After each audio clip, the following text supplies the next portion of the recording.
rural, independent New Mexico seat could help tip U.S. House in this May 24, 2018 photo. Kelly DeLong, 55, right, owner of Kelly Cafe in Loco Hills, NM, plays with her grandniece Annabelle Wilson, 3, at the cafe. Now that Rep. Steve Pearce, R. Hobbs, is stepping down to run for New Mexico governor. Eyes are turning to southern New Mexico, where the open congressional seat that in recent years has leaned Republican could determine which party controls the U.S. House of Representatives. AP photo, Russell Contreras, Loco Hills, NM.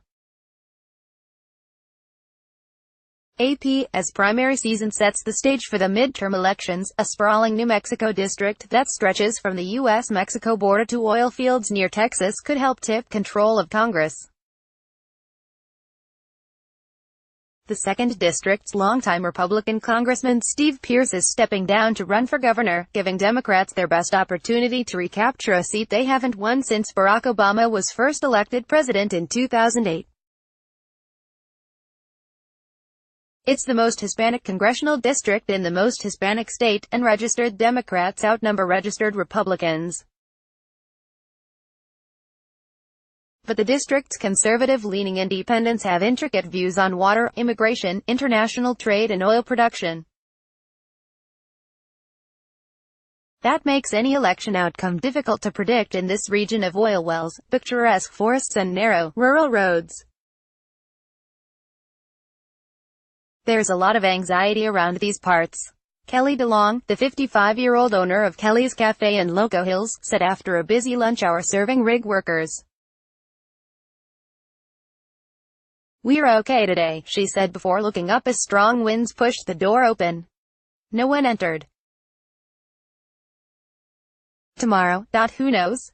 President Donald Trump won the district by roughly 10 percentage points in 2016.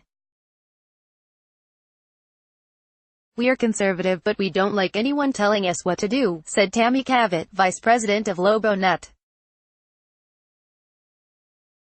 District's GOP and Democratic June 5 primaries also highlight the divisions within the parties and the region's unique concerns. On the Republican side, former Hobbs Mayor Monty Newman, State Rep. Beth Harrell and former Interior Department official Gavin Clarkson have raised the most money. They've campaigned on being the best to push Trump's agenda. Newman, 63, is running on his record at revitalizing businesses in Hobbs and diversifying southeastern New Mexico's economy with an eye toward border enforcement. Harrell, 54, of Alamogordo, has sought to position herself as the strongest Trump ally and staunch supporter of the push to build a wall along the border.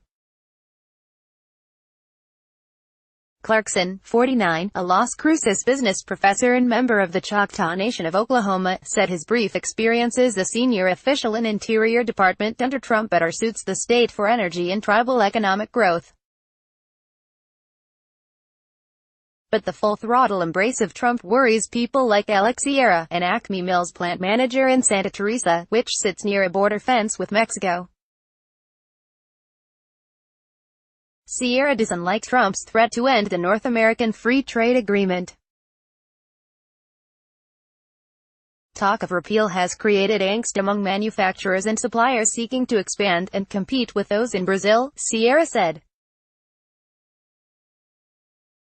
Meanwhile, Democrats are set to choose between water attorneys Achille Torres Small and U.S.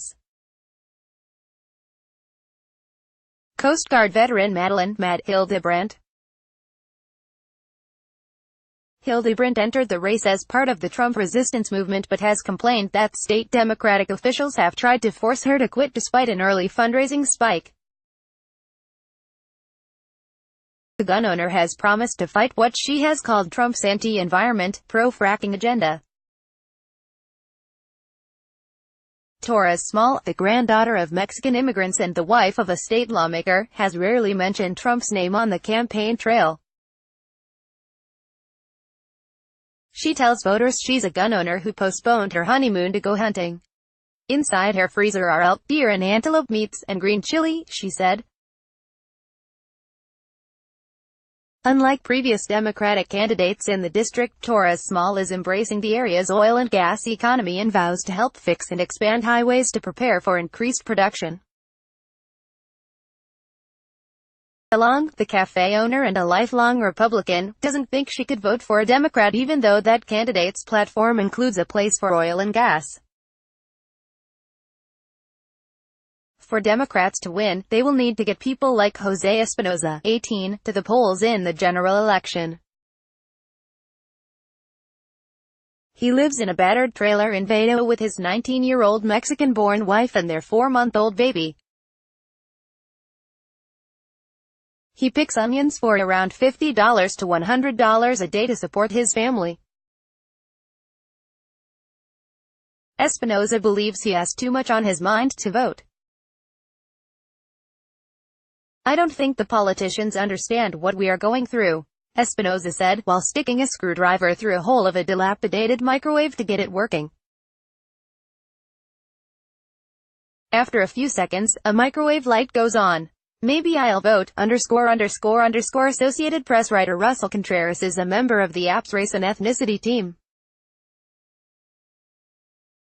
Follow Contreras on Twitter at http://twitter.com/RussContreras_____. Sign up for Politics in Focus, a weekly newsletter showcasing the app's best political reporting from around the country leading up to the midterm elections. http://opni.ws/3isgra. Copyright 2018 The Associated Press. All rights reserved. This material may not be published, broadcast, written or redistributed.